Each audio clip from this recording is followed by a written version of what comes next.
Hello, everyone. My name is Mark Frasco. This is Business Builders.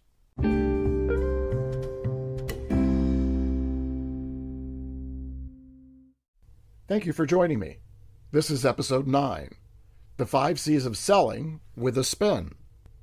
Before we get started, I'd like to send a shout out to Tom Fries, the author of Secrets of Question-Based Selling. This is one of the better texts I've ever read for professional sales.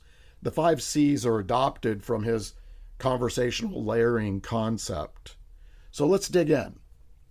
In this session, I want to share with you what I believe is a very valuable question-based selling process. 5 C's with a spin. The 5 C's: curiosity, credibility, conditioning, commitment, cultivation.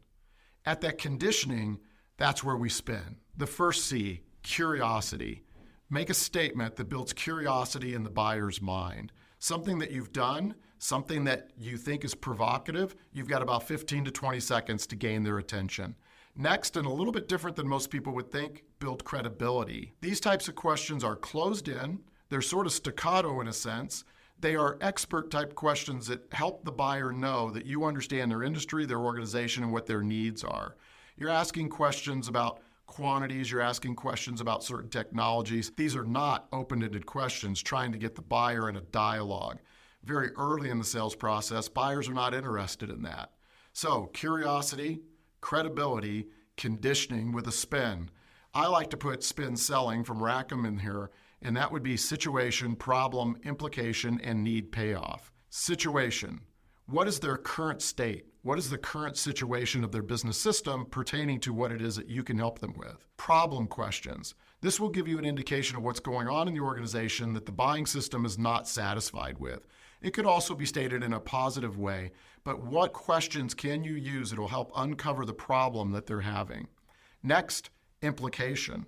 What is the implication of a solution that you might be able to supply to them?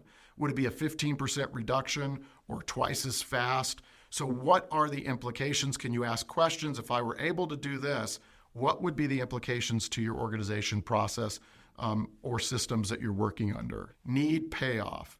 If we were able to produce those solutions, and with the implication is that we could save 20% or go twice as fast, what would be the payoff to the organization overall? So spin. In conditioning, I like the idea of situation, problem, implication, need, payoff. And then the next C is commitment. I think about getting a commitment to taking action. You might think commitment to get an order, that's great if you can do it. But what I'm really looking for is a commitment in the buying system to take the next step. I always say first step, next step. And so we're trying to gain commitment. And then the last C, cultivate. Assuming you win the business and you have the opportunity to win more business, cultivate that relationship, cultivate what it is that you've done and how you've differentiated your product or service in that market, and build your position in that organization. Thank you. Thank you for tuning in and downloading Business Builders. If you have ideas for future podcasts or have comments, please email me at mark@businessbuilders.pro. Until next time, this is Mark Frasco reminding you, strategic growth is a daily discipline, not an as-needed activity.